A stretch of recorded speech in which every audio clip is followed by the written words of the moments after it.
everybody. It's your girl, Deshawn Snow, and I'm here with my girlfriends. We have Shanita, we have Christina, and we have Tregay. And we're going to have some charcuterie and conversations. So, Tregay, I know I've seen that you do these boards. I was like, oh, we definitely have to try that. Yes. So I'm so excited. I'm so excited. So we do these boards. We actually offer these classes here in my restaurant, Auburn Angel. So if you ever want to hear about it, just message me, let me know. You guys can come and do your own class. We have the full setup available for you.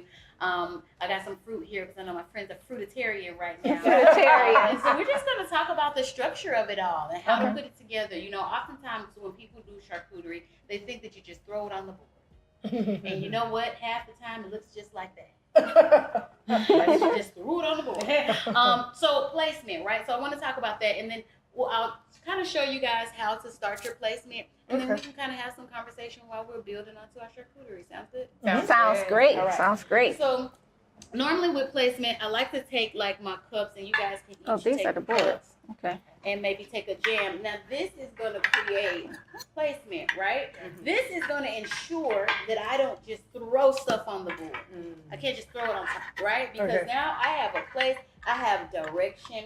And a lot of times, you know, I do these large charcuterie boards. They're like grazing tables. So they're like 30 feet long. Big parties, you know, I've done some for you. You've seen them. And a lot of times people are like, how do you do that? Well, I don't really have the answer to that because it's really an artistic flow. But what I can do is teach you how to get there. Okay. Right? Okay. And so even if it was a big table, I would place my bowls in certain areas. But like right now, I'm going to do this.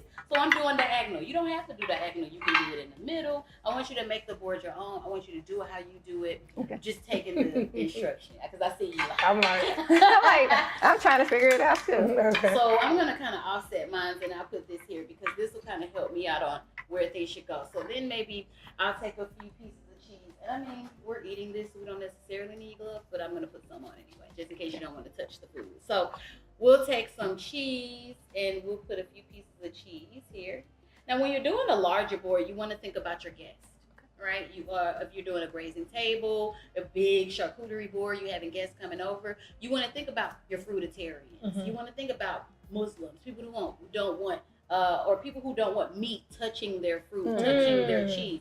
So if that's the case, then I'm going to set the stage to where I have everything is the same, but I have meat only on one side. Got it. Okay, and you can decide what the area is, whether you put the diced cheese on one side, the sliced cheese on one side. We have one cheese today, so I'll do it in two portions. So I'll do one here and one here. Now, if you see kind of what I'm doing, I'm creating placement, right? Because now I know the direction of which I want to go. Dig it with our hands? Yeah, let me use some gloves. I mean, it's up to you. Here's some gloves. So next I'll take a little bit of this watermelon, and then I'm just going to kind of lay that there. That's my next placement. And as you see, everything is tight. Everything is structured. But at the same time, you see we're filling the board. And you can almost see what's happening. The vision is kind of coming to life. Okay. All right, and then maybe I'll take some of these tomatoes. Maybe I'll put those there. This isn't a huge board, so we won't spread it too much. Maybe I'll put one or two of these peppers. Maybe I'll just do one because I like how that pops up like that. Maybe I'll do some baby carrots here. Aren't they so tiny and cute? And then What are these? Olives? those are we call them pepper bombs. So they're kind of spicy, and you squeeze them. They're really good over like fried chicken, but they're good over like when you squeeze them over your meat, squeeze them over your cheese, and eat it all together.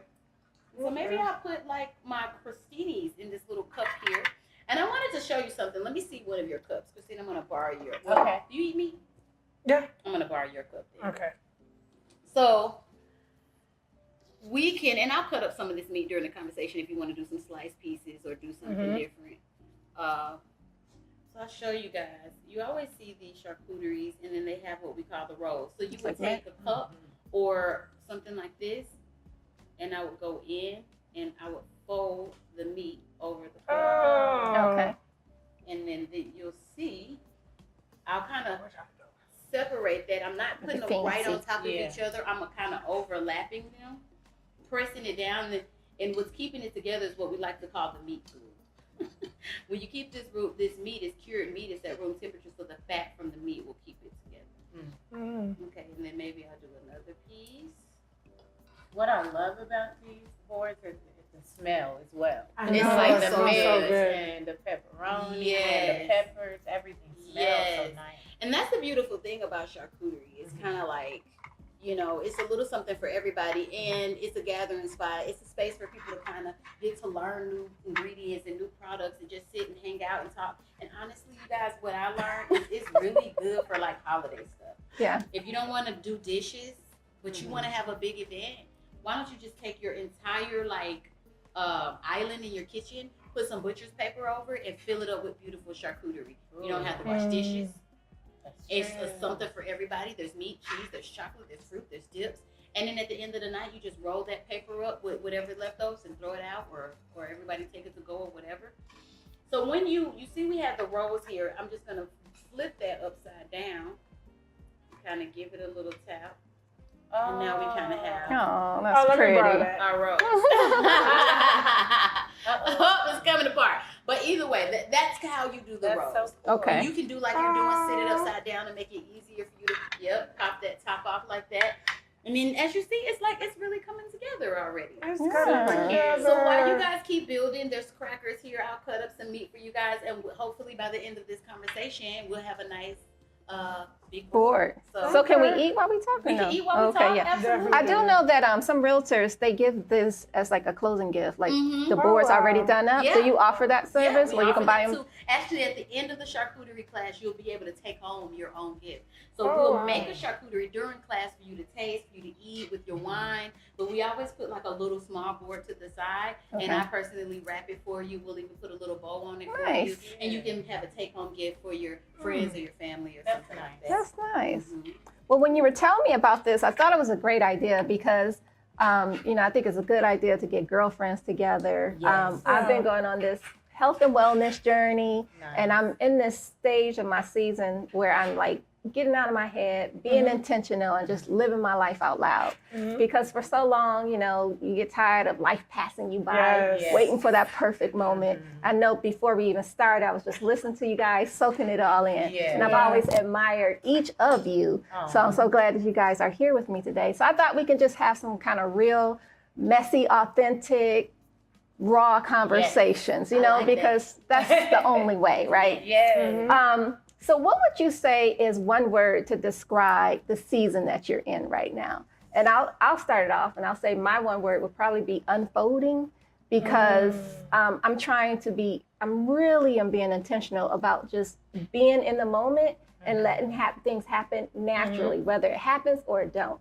Because like I was saying earlier, I was always trying to like force something to happen. If I saw that it wasn't seamless, I would try to make it, and I just got tired of all that. So now I'm just letting life unfold, and whatever comes to me, whatever doesn't, it was not meant to be, and I'm learning to be okay with that. Yes. Yeah. So, Shanita, what's the word to describe your season right It's now? gonna sound cliche because of the book, but mine is pivot. Pivot. I am in the biggest pivot I believe in my life. I'm almost to the 50th floor, so you know how that goes when you feel like you've lived half of your life, and so I find myself constantly in this pivot, just mentally, spiritually, emotionally, financially, trying to figure it out. This is the first time in my life where I felt like I have to keep figuring things out. Most of the things that we were taught, we realized that they were just generational. It didn't make them right. Right. We were just doing it because they did it, and now we're doing it. And so I have to break those things. And a lot of those things are spiritually and emotionally.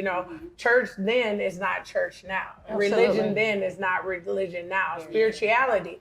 And so it took for me to get to this big old age to realize you have to go on your own journey. And you have to find what works for you. And so when I say pivot, it's like, okay, I can try this, and if this doesn't work, then I pivot out of that into something else, just not sitting in it. Because like you said, we sit in so many things versus pivoting and moving, that we look at our life and we say, if I just would have moved a little quicker, if I would have made that decision a little bit more faster, then I wouldn't be in the place I am. And that's in business and in personal. So that's my one word. So how did you get to the point where it was easy for you to pivot? Like, was it always easy for for you to pivot, or did you get tired after a while? I think because I'm a Detroit girl, a Midwesterner. Hey, what up, though? What up, So, I think the Detroit in me, doing my background, my ancestry background, I think 30% Nigerian in me. So a lot of people talk about that. Aswatini. So I think I was born with a small piece of it. But what I did was, I think because of the person who I am and I did the work, even from a young age, when things began to happen to me that I knew were absolutely wrong, I wanted to always seek out the answer or the correction. Everybody can't do that. So I guess the easiest way to say would be to do the work, get the therapy, get counseling. In my book, I talk a lot about accountability partners. And I feel like, just listening to y'all, just when I walked in, like, you guys are kind of like accountability partners in some things. Having a life accountability partner, and that has allowed me to grow. I'm a suicide survivor. And so even with that, I realized that if I would have spoke just a little bit more to my accountability partner, if I would have gave some more to the person that was, being my therapist at the time, it would allow me to pivot quicker and faster. So it's been there, but now I'm living in it. And last, that authentic truth. Like, I know you're going to get to your memoir, but telling your story and being able to live in your truth is a big thing. And we lie. Oh, we lie. I'm gonna let go. We lie so much to ourselves. We act like we like it and we don't like it. We be like, I'm not that big, and you be like, wait a minute, I ain't gaining some weight. It's like you lie to yourself. Like we are raised to lie that everything is okay, and I have chills. It's not okay. If I'm not fine, I'm okay with saying I'm not fine. If it don't feel good, I don't feel good. If I'm mad, I'm mad. If I don't like you, I don't like you. Right. And that goes for everybody, including talking to my children. We're not super parents. And so people believe because you're a mom, you become emotionless and non-human. My favorite word to my children is, I'm human. Don't treat me bad. Don't hurt my feelings. Don't disrespect me. Don't disregard how I feel because I'm a human too. That's very good. So I want to pass it. I'm long-winded, but it's pivot and it's learning to just live in truth. Oh, that's good. That's the stuff. I love that, girl. What You're about so the? I know. wordy. Pass the plate. Exactly. Oh, I have so many words, but I'm gonna say intentional. Okay. We talked about this before. Just being intentional with every heartbeat and making sure that I am walking in love, being an example of love. Gratitude, that's important. Making sure that everything that I do it's going to equal service, love, prosperity, kindness. I treat people the way I want to be treated. It makes it easy. Would I want someone talking to me this way? Would I want someone to handle me this way? The same respect, gratitude, and all of the good things, grace that I, expect or would like, I give. Because you get what you give. True. And that's a big deal for me. I understand that whatever I'm putting out, I'm going to get in return. So I'm never doing it to anybody else. I'm doing it to me. So I'm very mindful of how I treat other people and how I carry it, because I want to make sure that I'm getting back the things that I need and I want. Which is those positive things. We all have options to be messy, to be mean, to be in your face or whatever. But still, at the end of that, I choose joy, I choose love, I choose peace, because that's what I want in return. And I know whatever I give, I'm going to get.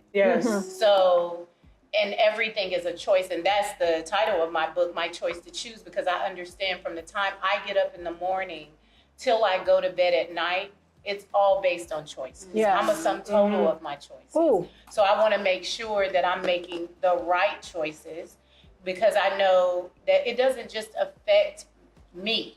It affects everyone that's attached to me. And I know even with children, I'm a mom of 3 grown-ups and 5 grandkids.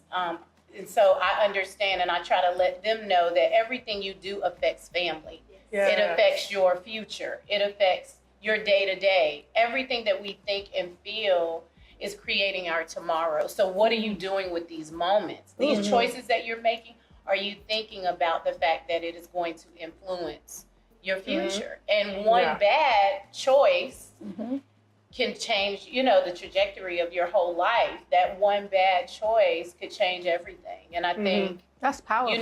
that's how I live, is like, I understand. I don't really believe in mistakes so much, because I feel like if I'm learning, growing, if I'm becoming this amazing person because of my decision, then was it really a mistake in the first place? Right. You know what I'm saying? Because that bad marriage, the marriage that didn't work, or that bad relationship, or this toxic thing brought the best out of me. I am who I am because of my greatest teachers, and I call my abusers, the people that betrayed me or did me wrong. Those are my greatest teachers. They brought the best out of me. I'm able to now share and serve because of the things that I went through with these people. So I don't look at them with anger and resentment. I look at them with gratitude. Yes. Was it hard to forgive, or was it easy to forgive? I think it's easier to forgive than it is to let go. Because Yes. we don't forget. We don't forget. You don't forget. That's You know what I mean? So you don't forget it. I remember what you said to me. I remember how you put your hands on me. I remember how, you spoke to me, your tone. I don't forget that. So it's hard for me to let go of it versus I can pray, and like I've done that before, pray for the person, change their heart, show me whatever they did, if it's in me, show me, so that I'm able to change who I am. Because we draw to us who we are, whether you like it or not. There's something in there that's supposed to teach you about yourself or your relationship with the Most High. Right. So everybody comes into my life as a teacher. Friend will tell you, I don't even say bestie and best friend anymore. You are a teacher to me, whether you're my husband, my cousin, my boyfriend, my friend. You are my teacher. And everything that I gained from you, I'm grateful for as a teacher. That means you came to this earth just to give me this experience. Yeah. You know what I'm saying? So I'm gonna be grateful for it. Wow. I love it. That's powerful. Yeah. And it's just a mindset. Hey, Yeah. teacher. I love Hey, that. teacher. She is a teacher. I Because it was am. so many powerful moments, just me being your personal friend and listening to you. I think what stood out to me the most was that you're intentional with every heartbeat. I love that Because I thing. know, what you've been through. And it was just like, oh, I almost cried, friend. Oh, and she doesn't cry, guys. So just know. I'm not a crier. I ain't no poet. We both are like, we don't know, we don't cry or whatever. Yeah. But yeah, I did suffer with some heart issues a couple of years ago, and friend was actually throwing me a big surprise 50th birthday party 2 years ago, and I found out that my heart I was having multiple issues. Oh, wow. So my main artery was enlarged. My top part of my heart was beating different than the bottom. I had some other issues with mitral valve prolapse and things like that. So I decided to go on a fast for 30 days and just eat watermelon. I did that, and then I just did the pullers, because there are certain fruits that pull tumors, cancers, and stuff out of the body. So I did the grapefruits, the key limes, the kiwis, and all the lemons, the things that pull those out. I think I did 60 days. You did 60 days. Okay. And reversed everything. Wow. Wow. And so we were really scared because we didn't know what was going to happen. I know I was scared. And, I'm on the phone there. Friend, what's going on? Yeah. I'm going to the doctor. Friend, you've been at the doctor for an hour. I know. Why you didn't call me? I know. And I'm like, it was a thing of eagles flying outside the door. I look at everything as a sign. Friend, I'm like, I'm going to be I saw 7 okay. eagles today. Right. I was like, I'm like, friend, what that mean, friend? Explain to me. right. But I really I take everything in. I'm such a spiritual being. And that's what we were talking about earlier, being out and about and doing different things. And I'm so not an introvert at all, but just I take my time with the Most High. I have my personal relationship. Spiritually, I have things that I do on a daily, and it's my regimen. Yeah. Like from the moment I get up, I'm visualization, I'm meditation. I'm going to go right now I'm on this hot yoga, Kick So Strong. I'm going to do hot yoga. I'm going to get in the sauna, steam sauna every day. Every day. Yeah, she can't stand the sauna. But yeah, I love the sauna. I just do things to nurture myself, love on my avatar, but especially to take care of my inner being.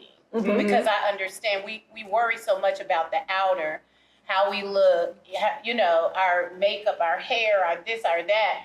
But beauty comes from the inside out. Yeah, I absolutely. nurture that inside, and that beauty, it's a given. radiating. It's a Yeah. given. Yeah. The glow is going to be there when you're taking care of the inner me. And that's what I focus on a lot. And so even with the book, it's just really me telling my story of, I don't come from what it looks like on the outside. Yeah. People have seen me on television doing different things, married to, you know, a particular, you know, entertainer and stuff like that. And they like, oh, your life looks like this and the third. They don't know about the fighting for my life and almost dying from Graves' disease, or how you said about suicide. They look at the outside and what you've done, like, even being married to someone who was so successful, you've become that in your own right. You've become that in your own right. You've become that in your own right. And it's like, to be able to let them see that it gets dirty. Yeah. You know what I'm saying? I come not from pretty. a lot. I've been on food stamps, welfare, you know, 2 kids as a teen, 16 and 19, pregnant. You know, growing up in a household where my stepdad cocked a gun to my mom's head and was going to blow her brains out in front of us. Like, I've seen some real stuff. So when I tell you things, it's coming from experience, not from, oh, I just want to be positive today. It's like, I had to get it out It's in the your mud. blueprint. You know, put out at 16 because I was pregnant and didn't have anywhere to go. You know, and what do you do as a 16-year-old pregnant girl who don't have a place to stay? It's like, I really had to find my way. Yes. So this is so that when people are in that place of, I don't know what to do, I'm trying to find my way, it's a memoir, but it's a self-help guide to being able to do that.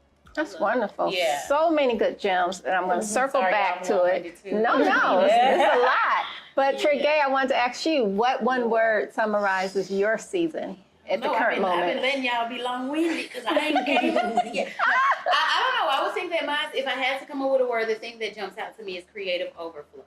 Oh. I feel like that I am in overflow because I'm in a space in my life that I've accomplished. I mean, everything I want to do. The restaurant was the last thing for me, you know, to accomplish. You know, I've done that just about everything you can think of in the culinary world. With the exception of having my own brick and mortar I've opened for other people and things like that. But now that I'm in that space of creative overflow, and I want people to understand, sometimes when you say overflow, people think money, like you're rich now. Like that's the overflow. That is not the overflow. I have an amazing husband. You know, that supports everything I do. That's when beautiful. I say He awesome. I think he believes in me more than I believe in myself. That's beautiful. I love You it. know, I'd be like, I don't know, babe. He'd be like, what you talking about? You can do that. No, that's easy, right? Yeah, right? I don't know. You tell me. You tell me it's easy. But you know, that supports me. You know, my kids are in a good space. You know, my son suffered with some mental health issues for a minute, but he's in a beautiful blossoming space right now. And it's just keeping him in that space and just making sure I'm intentional and paying attention to that. My youngest son, he's getting older, but he's me. Yes, God. As a mayor.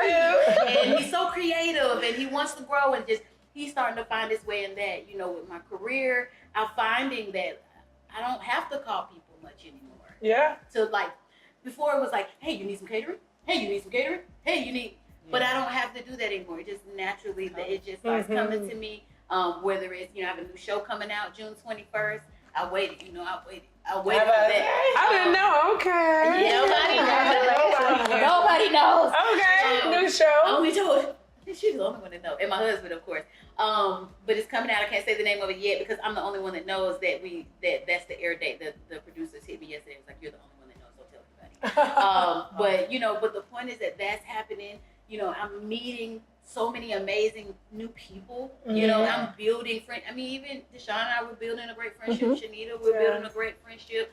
I'm opening up. My friend has taught me how to do that because my friend knows.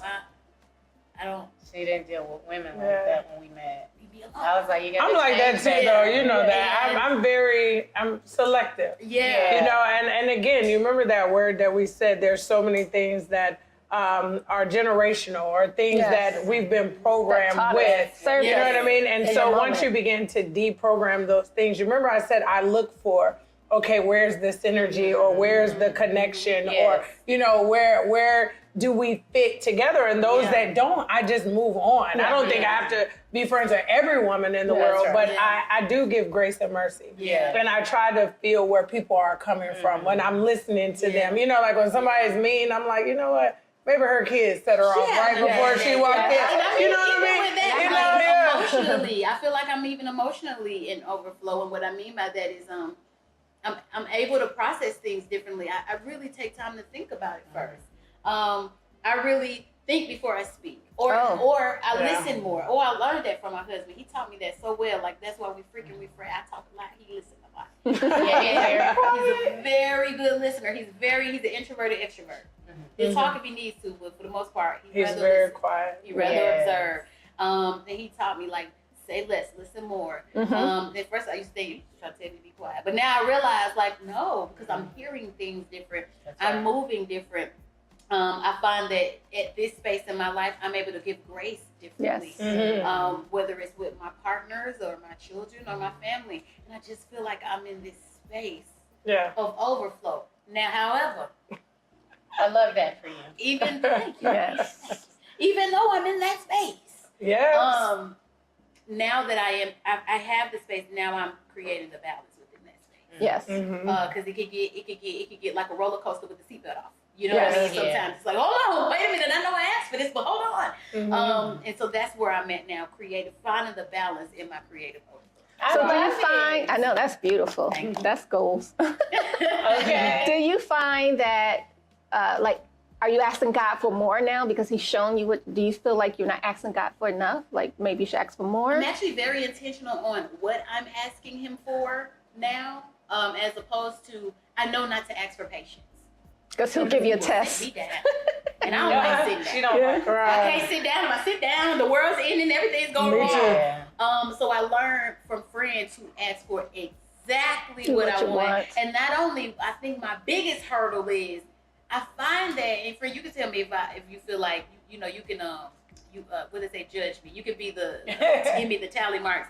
But I feel personally that I found that now when I ask for something, I ask for it and I just let it rock. I just let it rock. It just, you know, I said it's happening. I don't know when it's going to happen. It just comes. But it'll happen. Whereas before, I would ask God for these things and then I would just worry and Yes. worry and worry. And it would take over me. It would consume me. It will consume everything in me because I'm so passionate about what I do. I'm passionate about my family. I'm passionate about my friends. I mean, she knows one of my biggest prayers is that I can pay all my friends' bills in. You know what I'm saying? Whatever. Or I can create a space of overflow for them. Yes. We're like, Is we're that all like that in I'm our space. always asking Right. for more seed to sow. Yeah. That's my main prayers. I want I more love that. seed to sow. If you could just give me more seed to sow. Now, how that needs to come, I don't know. I learned because maybe I don't even know what I need. You know, at this point. At this point, I'm just taking the things as they come. And the things that align with what I want to do and who I want to be and how I want to be. And some things don't feel good. Some things are harder than others, but I'm willing to push through. I'm a fighter. You know, I push through everything. So I'm just excited. I'm excited about the unknown. Yes. I don't know what's happening. I love that. But So I'm that's excited. freeing, right? I'd imagine that's very freeing. Yes. Yes. Yes. Yes. Okay. Relinquishing control. That's a big Relinquishing deal. control and being creative. Like I'm in such a creative space right now. It's like God just blessed me. Do y'all know God's so good? I don't think y'all understand the power of what I'm saying. And I'm hoping I'm saying it in the right words. Okay, prime example. Before I got in this space, I was at another space and I was just kind of using it as a shared kitchen because I never wanted my own space because I felt like I'm too busy. I just don't have time. My work-life balance is important. And I don't want to be here all day, every day. And, you know, then I don't want to have to pay rent. And I don't want to have to build it from the ground up. So, you know what I did? I asked God, I said, God, I want you to give me a restaurant. And I don't want to have to pay for it. Bingo. This is what I said. Receive. I said, give me a restaurant. I don't want to pay for it. I want it to be built already. I promise you on my son so that this is my prayer. I said, I want it to be built already. I just wanted to be everything. And I want somebody to have a need, and I want to just be able to fulfill it. Mm. That's what I want. I love that. A friend of mine came to me and she said, I got a friend that has a spot downtown. He getting ready to open up. He don't know really what he want to do. He thinking about event space. He's looking for people to, maybe partner with him on, because he's a builder. He builds. He creates. So I was like, okay, that sounds cool. At the time, I'm catering and I'm like, I needed a space because I had another space, but there was some issues with the new owners of that space, and then it was kind of like I was out high and dry. Yeah. I was out high and dry. I had 6 orders coming up in the company that I partnered with at the time. I have to be in an Atlanta-based space. I have a space, but it's in Stockbridge. So I'm just like, oh my God, what am I going to do? I said, for the first time, I sat back and I said, Look your way. it's fine. God, just give me a restaurant. That's what I want. I want a restaurant, and I don't want to have to do this and do that. So she calls me. I come down for the meeting. I meet my partner, and who's my partner now? Kind of told the story, but I meet the guy, and we're talking, and he's telling me what he wants to do, and I look around, and I said, this isn't an event space. This is a restaurant. Wow. He was like, yeah, but I'm going to have a chef right now. I got a guy that I've been talking to, and then I'm talking to you, and maybe, we could come together or something. I don't know what you... I said, yes. I said, I'm going to be part owner? He was like, yeah, that's what you want. I was like, so I can be an owner of this space? He said, yeah. And I said, I can create whatever I want. He said, yeah. I said, well, God dang, Just girl. ask. Just ask. God, you quick. You quick with it, Lord. So I was like, yes, absolutely. Sign me up. Where do I sign? We signed the contract. Now I'm co-owner. And what was beautiful about it is our other partner doesn't have children. He's a young guy. They can work He late. loves working at night. Wow. I hate working at night unless I'm doing the catering and it's paying me a lot of money. But you know what I mean? Like, I want to be, I've spent the first half of my career not with my kids, traveling, Yeah. Yes. things like that. And I don't want them to have to get used to that again.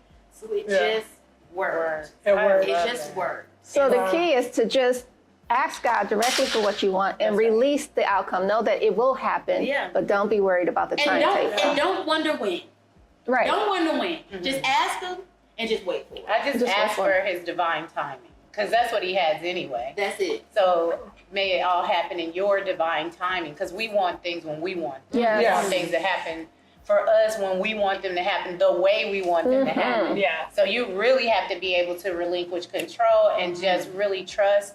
And when I'm asking, I'm very detailed in my asking. Because you get asked to make all this money and you have to lose someone close to you to inherit it. Or something detrimental has to happen. So I'm very, clear when I'm asking that it not bring harm or danger to anyone. Right. You know what I mean? In order for it to happen to me. But if it be your will, then this is what I would like. And I think manifestation, when you're manifesting something, that's the key. Yeah. Yes. Because once you Seeing ask, yourself. you gotta just let it go. Just let it go. Because everything's conforming to give you what you want. But you have to allow it the space and time to do that. And when we're in such control and holding on to this and trying to control that, you're blocking it from naturally coming and flowing into your life, right? Currency is a flow thing. Money goes in, it comes out. That's the purpose of it. You know what I mean? You spend it, it comes back. Yeah. But it can't flow Right. when you're scared Or you holding on to and you're fearful and scarcity you're mindset. not giving. Yeah. The key is to give. People always say that to me, and I did have to find balance in my giving. Because I would give everything away. Yeah. And that was a childhood thing of not feeling worthy. I talk about it in the book, where my stepdad used to say, I put this $20 up, and your mom and your dad was supposed to add money. And he showed me the Bank of America statement back then. I was little. Yeah. And he's like, look, don't damn one of them care about you. Ain't nobody put nothing in here since that $20. That's not nice. Subconsciously, I'm thinking, I'm not worthy of more than $20. Right. Wow. So when you get it, you're constantly giving, because I'm not worthy to have it. That makes sense. So then I have to give it away. Yeah. So now I found balance, and I know the difference between just trying to be the savior, the fixer, the one, and discernment. Yes. Because a lot of times we'll get in the Most High's way. Yes. Because you're trying to do, I did this for you. Oh, I gave you this. Ooh, and she taught me that. Instead of, Letting God get the glory. because it's his. Yeah. Yeah. Honey, you wouldn't have it if it wasn't for him. So how you become the savior? You know, so now I know. And his voice too, we get in his way of, it was a lesson I was going to teach her while she was broke. It was a lesson she needed to get because this person hadn't come into her life yet. But here you go trying to introduce her to somebody, trying to find a job for her and give her the money. Like, you're getting in the Most High's way. And it got so bad that I got sat down with Graves' disease, which is, it's a autoimmune disease that attacks your thyroid, which is the butterfly gland in your throat. And I almost died. To be continued on Unfiltered Conversations.